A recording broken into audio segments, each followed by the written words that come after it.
Come take a look at Kabuki's Lion Knight. Spiking bits. What's up, hobby maniacs? I'm Baer, and today we're taking a look at a sweet miniature from Kabuki. We haven't reviewed a lot of these lately, but this is the Lion Knight. This is part of their Celestial Knights series. They went back and redid a lot of these in resin, and they're a little bit bigger, kind of a departure from their late 2000s sculpts, which were primarily pewter and a little bit smaller than what we typically imagine these miniatures being these days.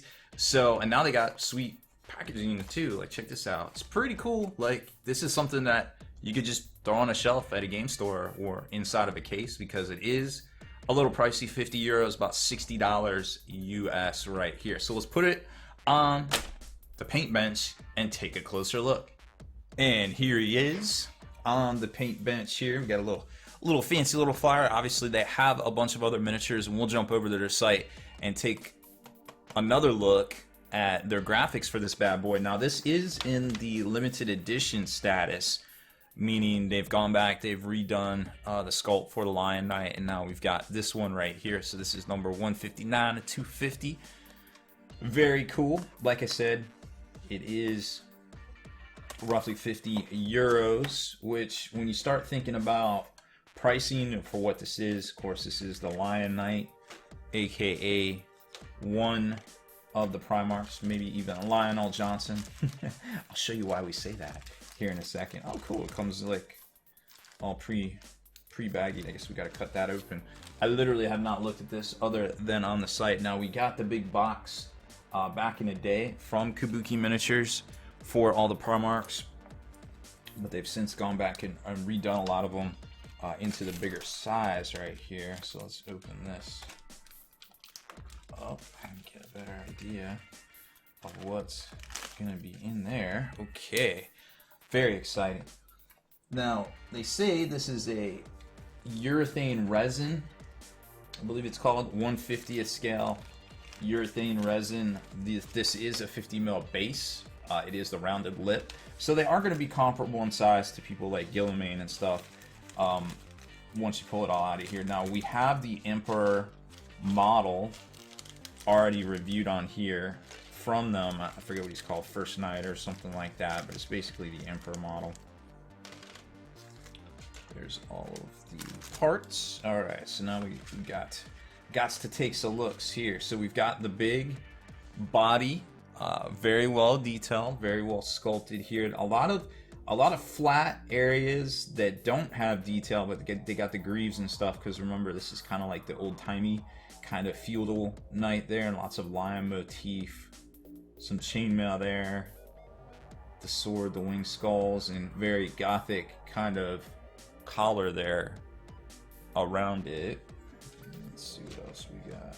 So here's the helm,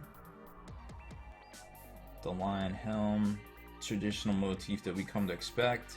Gonna need a little bit of heating up and bending there, but other than that, it looks good. Nice solid feather work. Not quite as intricate. This looks more sculpted by hands than maybe computers, but still very good looking nonetheless. Then we've got the shield. Definitely bigger than a buckler. This is a full-on shield right here for sure, and looks to have a nice little lion motif there, a little bit of space to put on your own words. I like that, Here's the other leg that's gonna attach. Needs a little bit of cleaning up, but lots of solid line work there on the foot, and the back's got the recesses and the sockets and things. Let's see how it sizes up. Oh, so he's running. Okay, I dig that. Couldn't really tell behind the shield in the picture there. Alright, and the arms, looking pretty fresh here. A little bit of swirlies there, and you're gonna have to do a little trim work, but the greaves and everything, again, this doesn't seem like it's sculpted with computers. Definitely looks like hand sculpted, which I guess technically is computers too, but you can go back and manipulate the files and such. But once you see it snap into detail there, it's very, very well done. Let's see how they sock it in. So we got a hex here. Kind of a hex system. Guess that's what that is. Alright. And that was nowhere where it's supposed to be. Oh, I guess he's raising the sword. Right, that makes more sense. Okay. A couple of shoulder pads, winged eagle or winged skull motif. Very popular around space leaders. And this really cool line kind of pad, which I guess would go over this. Yeah, that's gonna go over there. A lion pad. Okay, cool, cool. And we got a shoulder. Oh, I didn't see the back of the cowl right there. That looks good.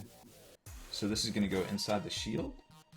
That's weird. There is already a hand inside the shield. Oh, maybe if you just want to have him so he's got a bare hand instead of the sword, maybe. But then where would you put the sword? I don't know what that's about. And then here's the sword itself. What thumb is it? I can't tell. I guess that could be either. I guess that could literally be either. Fist there. Oh, so maybe if you don't want to use the shield, you could just have his hand, like, kind of like in a different pose, maybe? Let's see. I suppose all this will be easy to see once we go over. Oh, yeah, like he's holding his hand up and he's swinging his sword. Okay, I dig that. Okay, okay. I'm tracking now. I was like, what the heck? That doesn't make sense. But now it does. And there, of course, is the head. Magnificent mane of the lion. Oh, look at that. It definitely reminds me of Lehman Russ's Hair by 4-Year-Old. That's really very well done, in my opinion. Lots of individual hairs, but it's the hair itself is dynamic. It almost looks like Brad Pitt's character Achilles in the movie Troy. Very similar, at least to me it does. But man, and he's definitely angry at something or someone. So 2 different ways to install. You could do the helmeted lion helm here or the lion head. You definitely need the sword no sheath variant, but a shield or no shield variant there if you want to assemble it. And then I'm just assuming that this slots in back here like so. And there might be a little bit of flash we gotta trim off somewhere to make all that work. Oh, there's probably space there for the shoulder pad, so you won't see that little tab. And oh, very cool pelt there. I can't tell if that's, I don't feel like that's a lion. I feel like that might be a bear or some sort of other crazed wild animal. I don't feel like lions have claws like that. Aren't they more like cats? Either way, I'm not a lionologist, but that definitely doesn't look like a lion to me. It looks more akin to a bear or other creature of the forest and not necessarily the jungle there. So there he is, all his dark glory. There you can see the posing of it. So he is running. He does have the shield. There is a variant to have the hand right there. Very cool stuff. Let's jump over to their site and find out more about this figure. Okay, so here's Kabuki-Studio.com. Of course, there will be a link to it below in the description. But they got all sorts of cool stuff over here.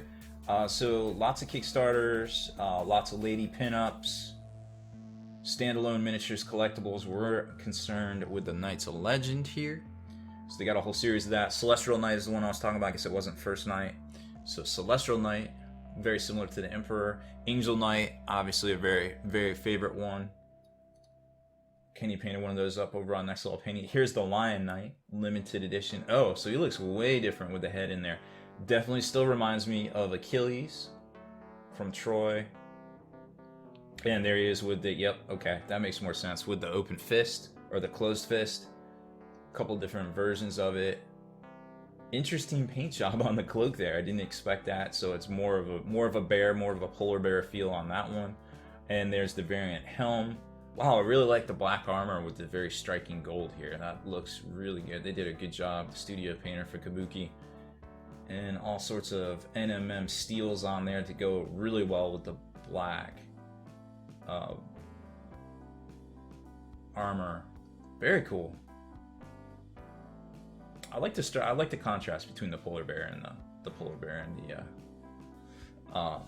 the black armor there. So there it is, the Lion Knight from Kabuki Studios, 50 euros, which is about $60 US. Which, if you compare it to some of the other miniatures out there, definitely some of the Primarch series at Forge World, I think they're 79 pounds, so that's roughly 103 US. So picking these up from Kabuki, if that's your thing and you like the posing, could save you, you know, 50 bucks depending on taxes and local fees and delivery options and things like that. So definitely saving half price for something that you could use in your army might be right up your alley. Of course, like I said, Kabuki has all sorts of other stuff on here. We've been dealing with these guys for years, since the late 2000s, so I always love coming over here, checking out their stuff. They got some bundle deals and such for, like, you know, some of the, where is it, the Celestial Knight and the Honor Guard, very cool one. We've reviewed this one in the past.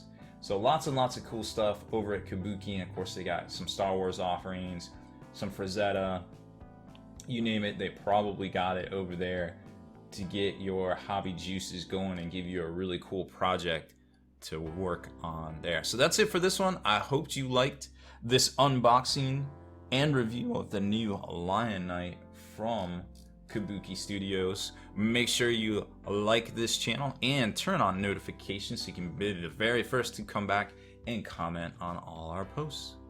Deleted scenes, bonus content, and all the interviews and post-game wrap-up videos can be located in the Hall of Veterans on thelongwar.net. Visit thelongwar.net today and try a week completely free with no strings attached. That's not all. TheLongWar.net is also your hobby resource for exclusive early access with an ad-free experience to all your favorite videos. Members of the Hall of Veterans gain early exclusive access to multiple hobby videos.